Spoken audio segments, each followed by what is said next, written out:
bom dia, muito boa tarde, muito boa noite, queridos ouvintes iFly Brasil Podcast. Estamos aqui em mais um episódio maravilhoso, o único podcast que fala sobre paraquedismo, base jump e tudo que voa. Meu nome é Binho Benvenuti, filmmaker, editor, diretor, paraquedista, enfim.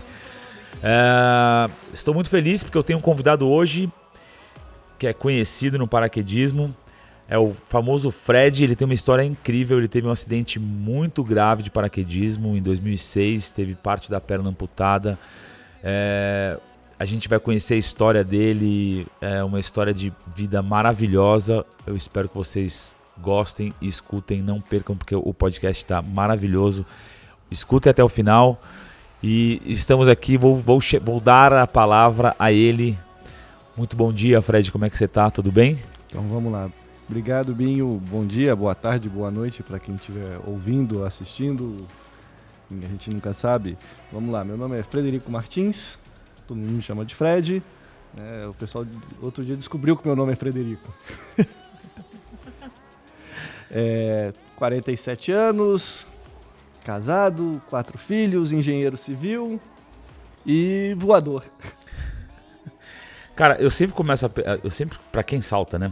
Ou saltava, eu sempre faço essa pergunta. Como foi o seu primeiro salto? Quando começou essa história? Outubro de 97. Faz tempo, hein? Gancho e foi horrível. Mas, você não fez salto duplo? Acho que nem tinha esse salto duplo na época. Saltei aqui em Goiânia. Não tinha salto duplo, gancho direto, tinha acabado de formar, comecei a ganhar dinheiro sem que minha mãe pudesse dar palpite e reclamar. Juntei mais 3 amigos, fizemos o curso, tocamos para Goiânia e fizemos a ASL. ASL, salto no gancho. O ASL, eu sempre falo, o ASL é o twist antecipado, né? Exatamente. Para quem não sabe, twist é quando o paraquedas abre com as linhas tudo torcida.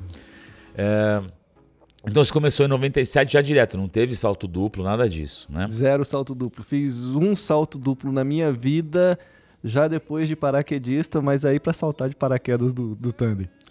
E esse cenário na época, assim, era o cenário do paraquedismo naquela época. Existia alguma coisa aqui no Cerrado? Sempre foi lá no Cerrado, em Anápolis? Onde era a área de salto aqui? Não. Nesse começo era sempre em Goiânia. Ali é uma cidadezinha atrás de Goiânia, num Cessninha, girando de Cessninha. Dependia muito de vez em quando aparecer a aeronave da Força Aérea aqui em Brasília. Aí tinha umas coisas mais divertidas, bastante bandeirante, de vez em quando aparecia um búfalo, não sei o quê. E aí acontecia as coisas mais incríveis, que é você saltar em cima da esplanada. Nossa. Saltar na esplanada, pousar na esplanada é simplesmente sensacional. Você com a Brasília, patrimônio tombado de arquitetura, e você voando em cima e pousando no coração da cidade. Nossa. Isso deve ser realmente emocionante. O Manuel falou que fez vários saltos desse aí, saltando aqui, pousando à noite e tal. Mas assim, sempre foi uma coisa recreativa para você? Ou você, quando, 97, você falou, não, eu vou treinar, eu vou fazer um 4-way. Como é que começou essa história? Vamos pensar no Fred atleta, vai. Tá, vamos lá. Então ficou nessa história no começo. Eu era muito ruim. Muito ruim. Eu era horrível. Eu gosto da sua sensatez. Não, mas era quase aquele assim, ninguém queria saltar. Eu sou completamente descoordenado, é muito engraçado. O Manuel brinca um monte comigo, tipo assim, Fred, como é que você consegue voar? Você é muito descoordenado. E aí... Passou um pouco, falei, eu preciso aprender, cara. Assim, isso eu sou meio chato. Eu sou horrível, mas eu vou tentar aprender. Vamos embora, vamos caminhar numa direção, vamos fazer aprender. Então, vamos botar. Comecei com BBFs, foi andando, e aí aparecendo as coisas diferentes, assim, dá pra fazer, dá pra ser melhor do que só aquela farra, só aquele ié, assim, de ficar vendo todo mundo longe. Não, vamos aproximar, vamos ficar mais técnico, começar a fazer as coisas melhores. E aí essa brincadeira começou a acontecer ali em 98, 99, com BBFs, bastante coisa ainda, bug de carnaval de Boituva, a gente indo, começando a participar das formações grandes e por aí vai. A mosquinha do Four-Way bateu no bug de Florianópolis, ali no Réveillon de 99 para 2000, ou 2000 para 2001, acho que 99 para 2000. Um dia o tempo já estava ficando mais zoado, já era ali o finalzinho do bug, subiu para uma decolagem eu, Manuel, Saez, se não me engano tava o Joca também, e aí Four-Wayzinho incrível, para quem não sabia nada, a coisa mais linda do mundo, nuvem de tempestade do lado, raio, assim, pousamos apaixonado, aí Manuel, assim, vamos montar um time, vamos fazer essa coisa acontecer. Passou mais um pouquinho, juntamos com o Marconi e o Felipe, fechamos o time comecinho de 2001. E aí começou o Rala furioso de aprender, treinar e começar e fazer isso a 1.000 quilômetros de distância. Uau. Porque treinar Four-Way de Cesninha... Minha nossa. Ninguém merece. Então toca pra Boituva pra treinar. Viajava uma vez por mês, uma vez a cada 45 dias, saía na sexta-noite fazendo rodízio, dirigindo o carro, uma confusão danada, juntando tudo quanto era grana que tinha, porque todo mundo recém-formado, estudante, fazendo a confusão danada, e aí fazendo coisas alternativas para poder ainda treinar e manter. A gente, por exemplo, se reunia uma vez por semana, debaixo do bloco de um de nós, para fazer carrinho, para ficar mantendo ativo, treinando, enquanto não dava para voar, não tinha grana para saltar ou não estava em Boituva. E aí, então, mas quando você fala que esse treinamento de Four-Way já focado para campeonato, né? Sim, sim. Aí já começamos com essa brincadeira. Sempre foi só pressão? Sempre foi só pressão. Por quê, cara? Eu sempre quis saber só pressão. Tipo, vocês... queriam mostrar para os outros assim, aí galera, a gente é foda, a gente põe pressão, ou era uma coisa para vocês? Não, isso foi uma senhora piada.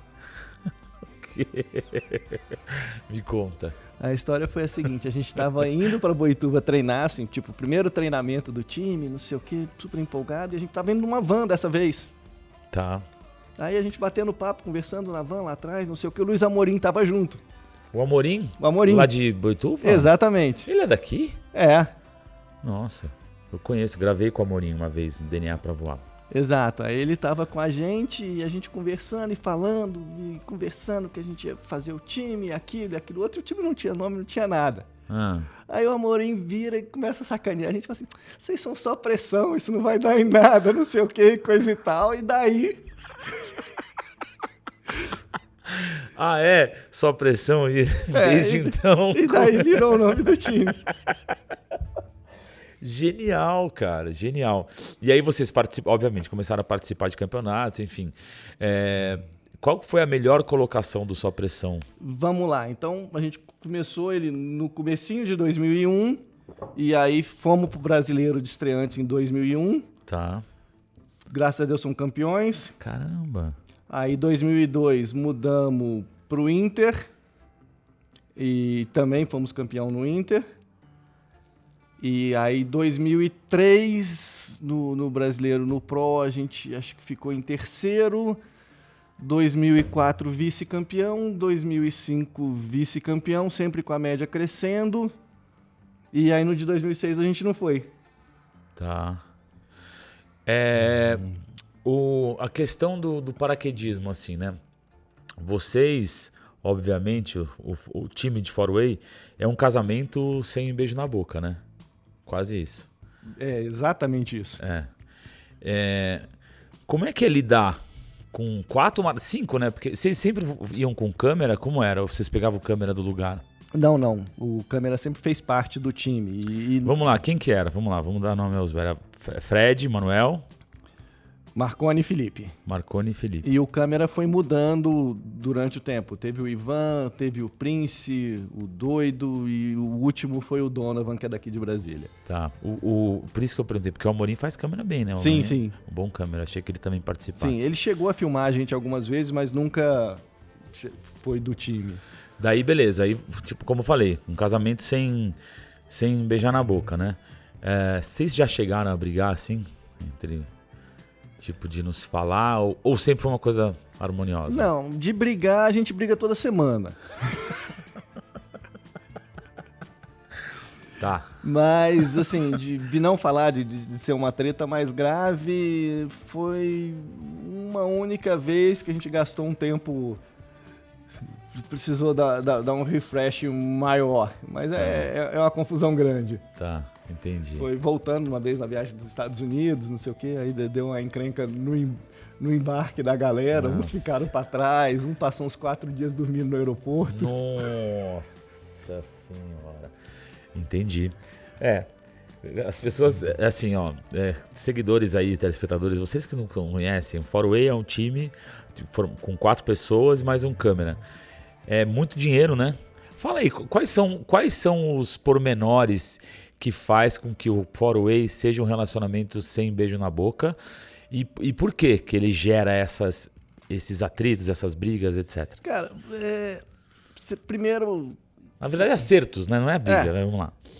Você tem 4 pessoas, é exatamente um casamento com 4 pessoas. Né? Você e sua mulher ou seu marido e por aí vai, você já está fazendo um esforço danado para colocar 2 pessoas para morar juntos e criar filhos, sendo que essas 2 tiveram criações completamente diferentes. Puta. Aí você pega e junta 4 pessoas para fazer mais ou menos essa mesma coisa e ainda tratando de um esporte em modo competitivo. E todo mundo colocando grana para isso. Você tem que estar o tempo inteiro alinhando expectativa, o que cada um espera do time, o que cada um espera da próxima competição, como foi aquele treinamento. Aí um dia um não pode, o outro dia o outro pode, um dia um tá pior fisicamente, o outro tá melhor. E tudo isso vai sempre gerando atritos o tempo todo. Tá. E o tempo todo você tem que estar parando essas arestas e trazendo e fazendo a coisa acontecer o tempo todo, e o tempo todo vocês aprendendo, treinando e evoluindo no esporte. E alguns começam a querer mais, outros querer menos, e aí, então, peraí, vamos... Quem quer mais, volta um pouquinho, quem quer menos, vamos puxar ele um pouco e vamos empurrando, e por aí vai. E todo mundo ainda com família, esposa, namorada, filhos crescendo, e vai juntando tudo e vai andando e continua investindo. Entendi. É inevitável uma hora o atrito vai ser gerado.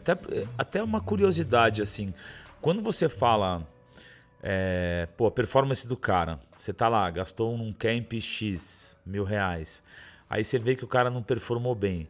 Aí no segundo camp ou no segundo treinamento o cara também não performa. Daí depois no quinto camp o cara também não performa.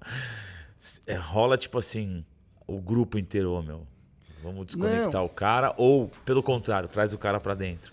Rola as duas. Tem hora que você não tem a menor vontade, você quer matar o pessoal do seu time, e tem hora que você quer trazer, vir junto, e a coisa vai andando. Assim, é uma questão sempre muito dinâmica. Tá. E o time tem que estar se comunicando o tempo todo.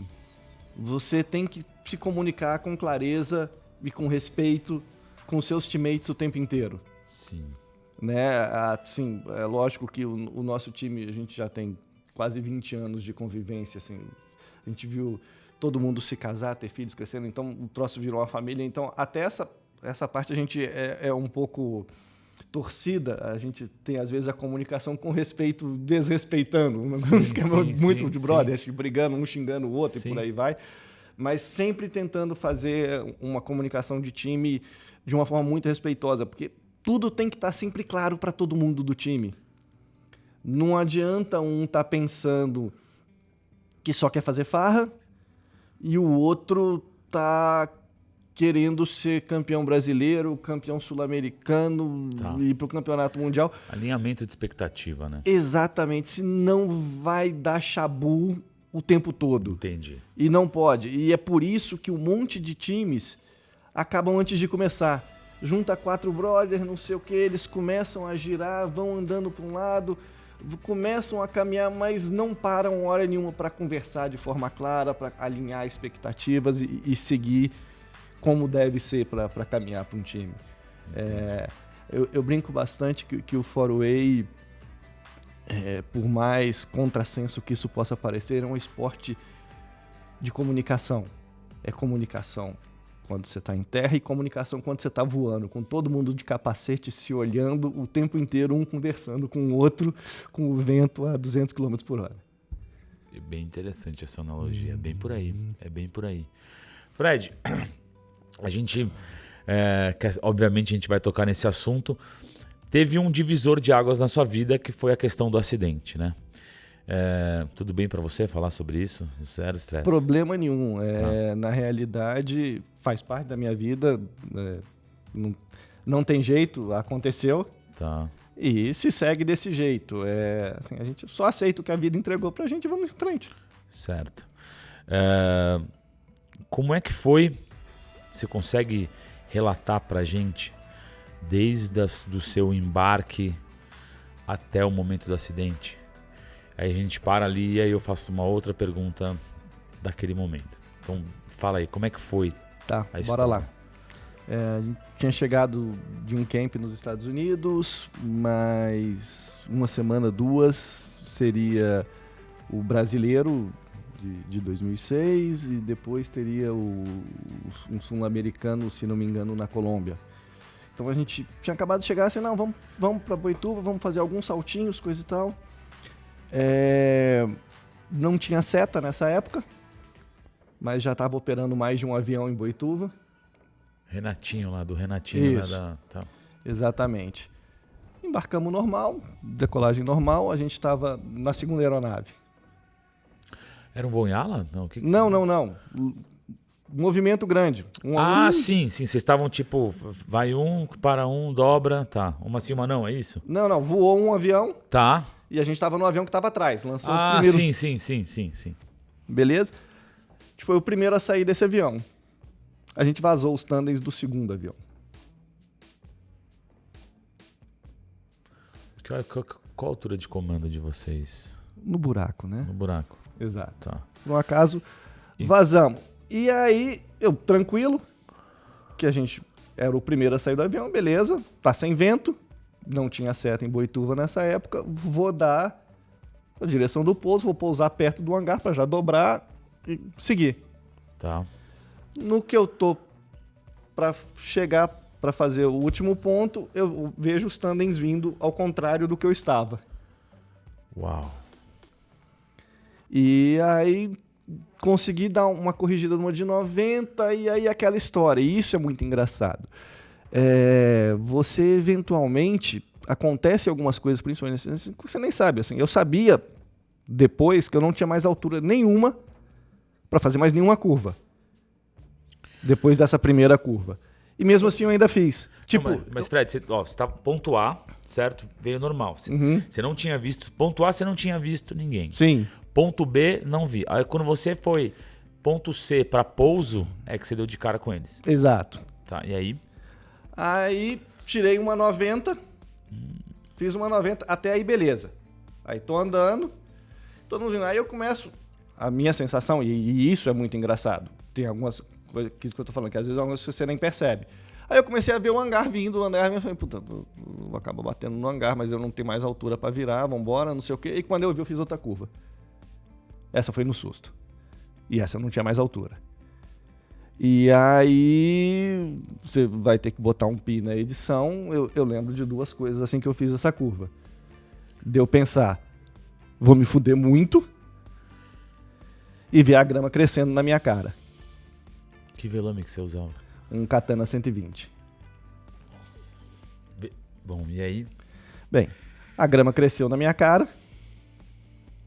Bati no chão, desacordei.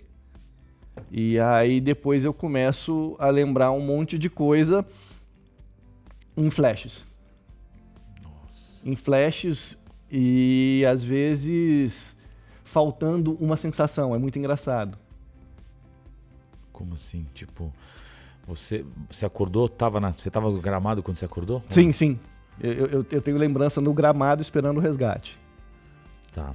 E aí, qual que foi a cena que você viu? Por exemplo, eu lembro claramente o Fábio Diniz na minha cara, conversando comigo, a luz meio amarela, do meu velame era amarelo, que o pessoal fez a barraca, ele falando, mas zero som. Nossa Senhora. Então lembro disso, me embarcando na ambulância, depois lembro no centro cirúrgico lá em Sorocaba, no atendimento de emergência, na cirurgia exploratória, onde resolveram as hemorragias, coisa e tal, e por aí vai. Eu lembro de todos os sons de dentro do centro cirúrgico, mas zero imagem. Você chegou a ver a tua perna? Você sentiu dor? Como é que foi assim? Você abriu, viu o Fábio Diniz, mas você não conseguiu? Eu não me mexia, eu não vi nada. E inclusive também não sentia dor. Puta. É muito engraçado esse tipo de coisa. Se você parar e me perguntar uma boa analogia, imagina o seguinte, imagina a caixa de disjuntores da sua casa. Tá. Na hora do acidente, saiu desligando tudo. Pá, pá, pá, pá, pá, pá. E aí mantém só o mínimo para funcionar. Entendi. E foi mais ou menos isso. Eu lembro claramente de sentir muito mais dor no hospital, depois das cirurgias e durante o período das cirurgias, do que propriamente na hora do acidente. Quando é que foi que você ficou sabendo por alguém, ou você se olhou e falou assim, cara, eu não tenho mais uma parte da minha perna? Você lembra desse momento? Lembro, na realidade, assim, tudo isso foi sempre muito claro para mim. Tá. Até porque, de novo, assim, eu tenho muita sorte num monte de coisa. Meu sogro e meu cunhado, os dois são ortopedistas. Eu fui levado para um hospital de emergência, onde um dos dirigentes do hospital era muito amigo do meu sogro. Nossa, que coincidência, cara. Exato, assim, tudo conspirou muito a favor. Você pode chamar de milagre, você pode chamar de coincidência, você pode chamar do que você quiser. E então, assim que eu comecei a ter as coisas com linearidade na minha cabeça, porque os 3, 4 primeiros dias eu lembro das coisas completamente fora de ordem. Meio fracionado, assim. E fracionado, assim. O pessoal no cinema consegue retratar muito bem. Assim, você acorda, volta, vai. E aí foi exatamente isso. Chegou, já estava o meu sogro lá na UTI conversando comigo e o chefe da UTI. Uhum. E aí ele me esclareceu. Ele me esclareceu como parente e depois veio o médico da UTI me contando como médico, como estava a minha situação. Então, basicamente, me explicaram que eu estava bem fraturado, com bastante fraturas, estava com uma infecção ainda que não estava cedendo e também não podiam fazer muita coisa para combater essa infecção, porque o meu rim estava sobrecarregado pelo fato de ter sido retirado um rim, o baço e o fígado está todo costurado. Peraí. A porrada foi tão grande que chegou a pegar órgãos? Foi isso? Vamos lá. A estimativa dos médicos é que eu tenha batido no chão a qualquer coisa entre 100 e 120 km por hora. Meu Deus. Então vamos lá. Sessão Discovery e documentários. Tá, sim. Vamos lá. Eu rompi a artéria renal, o baço rompeu e o fígado também abriu alguns pedaços nele com impacto. Por conta disso, o baço foi retirado, o rim foi retirado e foi costurado o fígado. Ossos quebrados. Bacia, várias vértebras na região da bacia, o fêmur esquerdo, aí tíbia, fíbula esquerda, todos os ossos do pé. E, dando um bom resumo, o meu joelho direito platô tibial saiu, foi uma fratura exposta, o pé direito moeu bastante os ossos, o único osso que ficou inteiro foi o fêmur direito, da cintura para baixo, basicamente. Não, eu tô de cara. Pô, vou dar um abraço. Vou dar um abraço. Caraca. Pelo amor de Deus, cara. Vamos lá. Não, assim, agora eu tô entendendo porque que você falou que uns chamam de milagre, outros chamam de coincidência, outros chamam de sorte. Retratando um pouco isso, tem uma frase de um desses médicos do hospital que a gente conversando já depois, quando já estava fora de perigo, não sei o que, já estabilizado. Aí ele assim, Fred, deixa eu te falar, eu tenho 40 e poucos anos de medicina, eu nunca vi um paciente igual a você chegar no hospital. Normalmente já é remoção para o necrotério direto.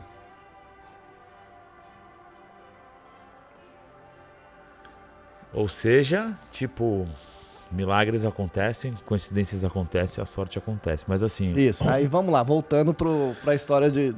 Aí me contaram que situação que eu estava, como é que estava, que muito provavelmente para conseguir resolver a infecção teria que ser amputado o meu pé esquerdo. Aí, ok, tranquilo, eu falei assim, tá bom, o preço é esse? É só isso? É só amputar meu pé? Que a única coisa que eu estava interessado no momento era voltar para casa, voltar para minha família. Assim, é para eu ficar vivo e voltar para casa?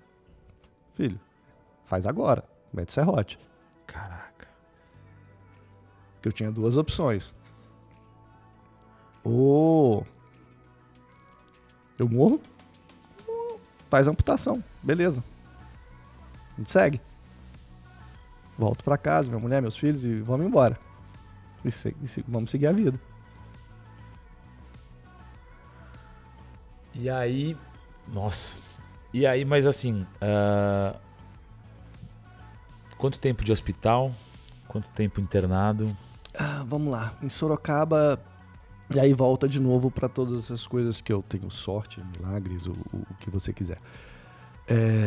Como eu teria apoio médico aqui e tudo mais, e conseguiria fazer home care e por aí vai, eu fiquei exatos 30 dias no hospital em Sorocaba.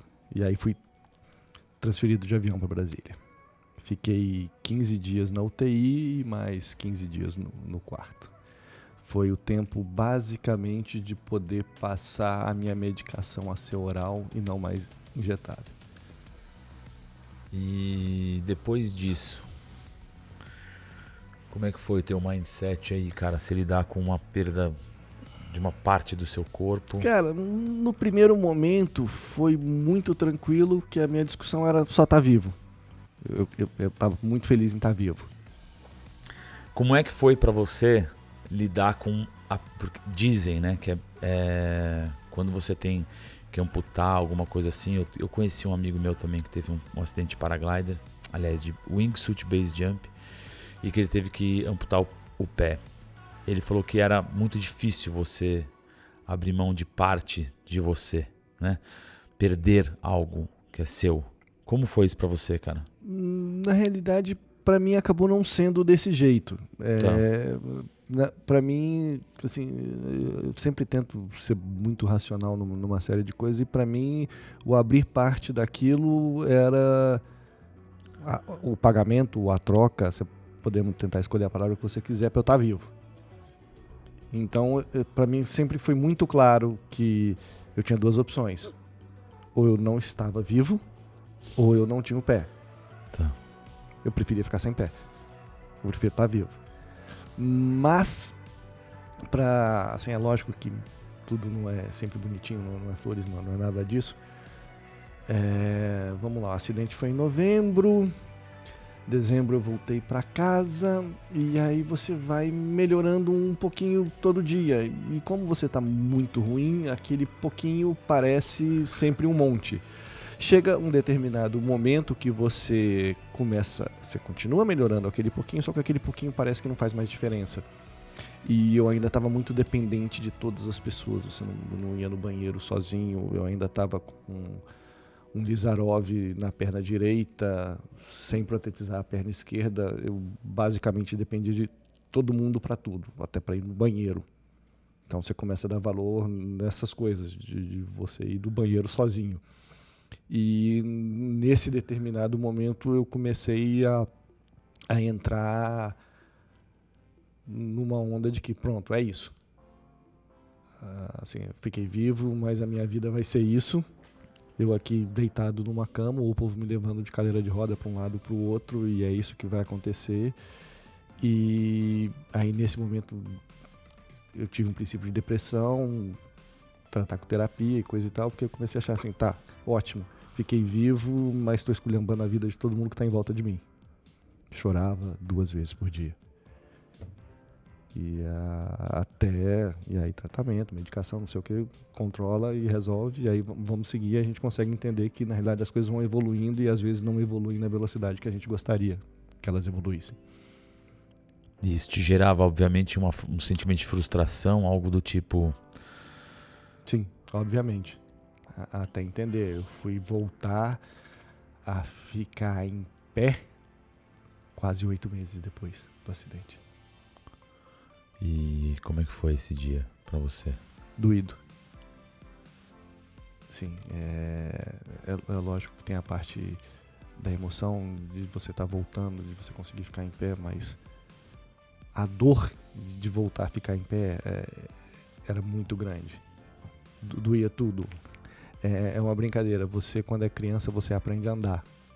E você aprende a andar com 8, 10 quilos. Eu tinha 80 quilos e estava aprendendo a andar de novo. Doía muito. Entendi. E hoje, né, passado tudo isso, você deve ter tido várias lições, né, cara? O Fred tem aprendizados o suficiente, né? Sim, sim. O que você consegue resumir? Eu sei que tem muitos, mas assim, me dá 3 grandes aprendizados que você teve nesse processo. Cara, a importância da sua família, dos seus amigos, tem o tempo inteiro, todos eles me dando suporte, o tempo que eu fiquei no hospital, o tempo todo mundo aparecia. Tem os Marconi e Felipe Manuel ficaram bem abalados com a história da acidente, eles estavam lá o tempo inteiro. Num dos últimos dias que a gente estava lá antes de ser transferido, estava o Marconi. E ele dando um monte de volta para fazer pergunta de se valeu a pena, que não sei o que. Até que finalmente, tudo bem, eu estava sob efeito dos remédios. Aí o Marconi, vem cá, você quer saber o seguinte, se eu soubesse lá em 97, quando eu comecei a assaltar, ou em 2000, quando eu montei o time, não sei o que, se eu soubesse que eu estaria aqui hoje no hospital desse jeito, se eu falei, é isso mesmo que eu quero saber, assim, valeu a pena? Eu falei, a resposta está sentada no sofá e me fazendo essa pergunta. Eu tenho um amigo sentado aqui comigo, claro que valeu a pena, faria tudo de novo. Então, você aprende muito a importância dos amigos, da família, e a outra grande lição é você entender o valor das coisas pequenininhas, das coisas muito pequenas, que é aquilo que eu tinha acabado de te falar, você ir no banheiro sozinho. Um dia eu fiz uma operação em casa para poder conseguir ir no banheiro sozinho, enquanto minha mulher ainda estava preocupada se eu conseguiria ou não conseguiria. Eu montei todo um aparato, uma hora que o pessoal vacilou, para eu ir no banheiro sozinho. Foi um dos dias mais felizes da minha vida. E por aí vai, quando eu cheguei, você comeu um pão de queijo, você vê seu filho correndo, todas essas coisas pequenas que vira e mexe na correria, a gente correndo atrás de grana, trabalho, de não sei o que, a gente simplesmente não olha. Tudo isso é bobagem. O que rola no final é essas coisinhas pequenas. É você comer a comida que você gosta, praticar o esporte que você gosta, encontrar com os amigos, falar bobagem, ou ficar simplesmente sentado do lado do seu amigo, da sua mulher, com seus filhos, sem fazer nada. Só isso. As coisas pequenininhas. As coisas pequenininhas, vira e mexe, a gente larga de mão para pensar nas coisas grandes, super importantes. E de verdade, sem essas pequenas, nada vai acontecer. As coisas não vão rolar. Beleza. Fred se acidentou, o Fred se quebrou inteiro e o Fred está reconstruído aqui.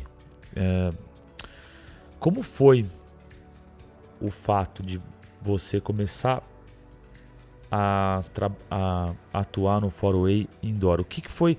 Na verdade, a pergunta é: como é que foi a entrada do túnel de vento na sua vida? E o que ele te proporcionou? Vamos lá. Na realidade, o túnel já fazia parte, ainda não tinha no Brasil, assim, desde a nossa história antiga no 4Way, e foi muito do túnel que a gente fazia lá nos Estados Unidos. A gente voou em Orlando, né? Saltamos em DeLand, voamos em Orlando, voamos no Arizona. E isso foi fundamental e importante, de fundamental importância para a formação do nosso time e a gente poder ter os resultados que a gente teve no pouco tempo que a gente teve. Né? Assim, no primeiro ano de treinos fomos campeão, no outro ano campeão, e depois terceiro, segundo e galgando. Então foi absolutamente fundamental, porque a sua evolução dentro do túnel é absurdamente mais rápida e muito mais barata do que você saltando em queda livre. Claro. Então, essa é uma primeira parte da história, que era até o acidente. Depois, passou a ter o túnel da Brigada aqui em Goiânia. Tá. E aí eu voei lá uma vez depois do acidente, tipo 2008, 2009, alguma coisa assim. E foi engraçadíssimo, a gente montou toda uma operação pra gente ir, a gente não sabia se o pessoal ia reclamar de eu estar voando de prótese e coisa e tal, não sei o quê. Aí fomos eu, Manuel, Marconi, Felipe, não sei o quê. Aí eu fui pro banheiro escondido, botei um macacão, já entrei de macacão bonitinho, não sei o quê. Já cheguei pra voar lá bonitinho, foi divertidíssimo. Aí, por um acaso, se não me engano, o Pedro tava dando instrução lá, e tinha um bocado de gente que sabia da história, que me conhecia. E aí eu entrei no túnel, eu falei, pô, será que eu ainda lembro? Como é que vai ser? E aí comecei a voar, fazer umas curvinhas, e tudo de olho fechado. Eu comigo mesmo, voando, sozinho. Tá. E aí eu, de repente, tá funcionando, vambora, não sei o quê. Eu abro o olho, todo mundo que tava ali tava colado no vidro do túnel. Me Te vendo. olhando. Exato. Foi muito bacana. E aí depois conversamos, aí então, viu, a prótese, ficou todo mundo rindo, foi tudo ótimo. E aí beleza, encerro outra passagem. E aí fui cuidar da minha vida. Normal, das coisas grandes, importantes, trabalho, filhos, mulher, mãe, irmão, e por aí foi tocando minha vida. E não fui fazendo mais nada em relação ao esporte. Aí abriu a iFly aqui em Brasília, isso 2016. E aí o Manuel, abriu, vamos lá. Eu falei, Manuel, tá bom, tranquilo, larga a mão, não sei o quê. Aí até que ele finalmente fez uma arapuca pra mim, né? Fez a festa de aniversário dele aqui, ele falou, Fred, você tem que ir, é meu aniversário. Eu, tá bom, seu aniversário, vambora. Aí ele marcou comigo 1 hora antes. Ele me enganou ainda no horário. Tipo, marcou a festa às 9 da noite e Fred, é às 8, tá? Aí eu cheguei, tava eu e ele aqui. Aí ele, você vai voar. E aí? Põe o macacão, não sei o que, vamos voar e coisa e tal. Ai, tá, vambora. Aí entrei e voltei a voar. Já era. A brasinha que tava apagada lá virou um fogão de novo. E aí tem os outros detalhes. Eu tava com 110 quilos já. Imenso de gordo. Só cabia naquele macacão gigante que tem aqui. E aí juntou todo mundo e falou assim, vamos fazer uns voozinhos de faraway brincando, vamos ver como é que faz, não sei o quê. E aí começando aí, não sei o quê, aí brincando com os meninos. Falei, gente, mas nem macacão eu tenho, não sei o quê. Eu tenho só o meu de antes do acidente. Ai, tá, quer saber de uma coisa? Então vamos apostar aí. Eles estão me devendo até hoje, inclusive, não me pagaram. Que em mais 2 meses eu vou entrar no meu macacão antigo pra gente voar. Você se colocou essa meta e foi. Isso. Então, com 2 meses eu entrei. Talvez não desse pra respirar dentro do macacão, mas... Mas entrou. Entrei.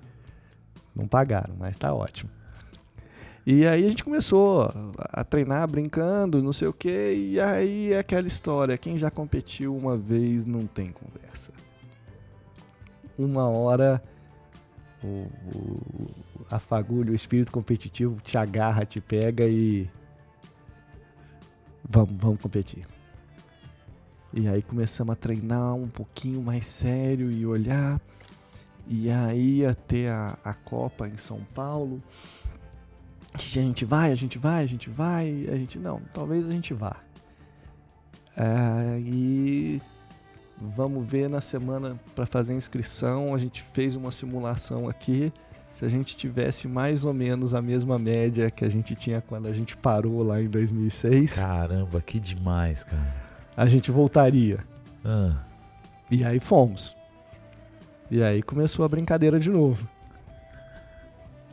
E aí ficamos ali 3º, 4º lugar, mas bem colado, acho que foi no desempate, a gente acabou ficando em 3º.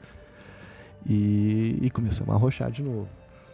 E apertar. E aí passou mais um pouquinho, a gente já estava ali brigando no 2º, coisa e tal. Ganhava, ficava em 2º, 3º, depois deu uma consolidada em 2º. Aí em novembro de 19 ganhamos o campeonato, que foi o brasileiro indoor de 2019. E estamos nessa brincadeira hoje em dia aí, time top 3 do Brasil, brigando aí, 2º, 3º, 1º, 2º, 3º e por aí vai. E tem uma coisa, né, que você, não é que você desenvolveu, mas tem uma questão física da sua prótese, por ela ser uma prótese mais fina, né? Você estava me explicando ontem. Isso. E aí você fez um negócio de espuma pra... Como é que é esse esquema assim, na realidade, assim, faraway tem contato, a gente acaba se batendo, não sei o quê, e isso é uma coisa que sempre foi muito minha. Um pouco daquilo que a gente conversou ontem. Eu nunca tive nenhum problema em esconder a prótese. Não esconder, assim, ela faz parte. A brincadeira é essa, então eu uso ela o mais antinatural possível. Só o simples para ela funcionar. Então ela é basicamente o encaixe e um cano de ferro e pronto. Né? Aí, com o passar do tempo, a gente voando, né? De vez em quando batia. O Manuel ficou com a perna roxa algumas vezes. Aí ele começou a aparecer com um espaguete daqueles de piscina. Eu vou enrolar isso aqui que eu não tô aguentando mais ficar roxo. Eu ficava, mano, para, coisa ridícula. E aí vai, mas com o passar do tempo eu comecei a notar que na realidade é o seguinte, tinha questão de desempenho mesmo, porque como era muito fininho, acabava que o macacão envelopava em volta e você perdia a pressão do boot, a pressão do macacão não funcionava direito. Perdia a performance ali do boots, né? Exatamente. E aí eu passei a olhar e eu lembrei que o pessoal que se preocupa, eles usam uma espuma estética que é moldada no formato da perna e depois põe uma meia por cima. Uma meia cor da pele para subir a prótese. Então, você olhando a distância, você normalmente não vê. Eu falei, acho que isso vai funcionar. Aí eu voltei lá na oficina, eu faço assim, sabe aquela espuma que eu nunca fiz? Faz uma pra mim. Só que normalmente o pessoal é fixa. Você faz uma que sai, um velcro, presa, e passei a usar ela. E aí enche, o macacão funciona muito melhor. Você sentiu diferença, sim? Sim, claramente. Sem ela, vira e mexe, como tá frouxo, o pano dá umas batidas e te atrapalha. E hoje, você dá coach de túnel também? Como é que é? Qual que é o... Vamos. Dou coach aqui, dou coach de Forway aqui em Brasília, até porque eu entendo que é uma obrigação minha fazer isso. Claro. Por uma razão muito simples. Não adianta absolutamente nada esse conhecimento que eu arrumei em 20 anos morrer guardado dentro da minha cabeça. Compartilhar, né? Exatamente. O quanto eu gastei, o quanto de tempo eu perdi para aprender isso, eu posso passar para outras pessoas e fazer o esporte crescer. E aqui, querendo ou não, a gente está fora do eixo Rio-São Paulo, não sei o que, onde tem mais um monte de coach. Então, eu entendo isso, claro, como uma obrigação minha de, para quem quiser aprender sobre Forway e coisa e tal, eu estou disponível para ensinar. Se alguém estiver escutando a gente, como é que faz para entrar em contato com você, Fred? Tem algum Instagram? Pode entrar no meu Instagram, @FredACM. Tá. Sem problema. @FredACM. Isso. Tá. Né? E os meninos... Manda no direct ou também aqui no iFly Brasil, iFly Brasília e São Paulo. Exatamente. Tá. Aqui na iFly todo mundo me conhece, é a grande casa aqui, a segunda casa, família nossa aqui. Sim. Então é tranquilo. Então eu enxergo isso como uma obrigação, é um desejo, uma coisa que me deixa muito feliz, me faz aprender muito, mas eu quero fomentar, eu quero mais um monte de gente fazendo Forway, mais um monte de gente voando de barriga, ou voando free fly, voando do jeito que gostar. Sim. A ideia é estar sempre se divertindo aqui. Então, pra gente finalizar, queria que você falasse, Fred, assim, o que que hoje, pós-acidente, magrão, dando coach, o que que o Fred fala para as pessoas, assim, não sei se é uma dica ou não sei se é um aprendizado, não sei se algo que esteja dentro do teu coração que você poderia propagar isso para, imagina, tem um monte de gente escutando a gente que assim, ó, eu gostaria muito de falar uma parada para todas as pessoas ouvirem. O que você gostaria de falar? Cara, para as pessoas fazerem o que elas gostam, o que dá paixão para elas. E não interessa se é profissionalmente, se é num hobby, faça. E se possível, compartilhe isso com alguém. Bom, então não esqueça de assinar aí, se inscrever no canal, clicar no sininho aí para receber as notificações, dúvidas, sugestões, entrevistados, enfim. Nós estamos aqui para falar e conversar e saber histórias humanas como a do Fred, que foi incrível. Estou muito feliz. Nós somos o iFly Brasil Podcast, o único podcast que fala sobre paraquedismo, base jump, paraquedismo indoor, túnel de vento, enfim. Estamos aí. Beleza? Até mais. Fui!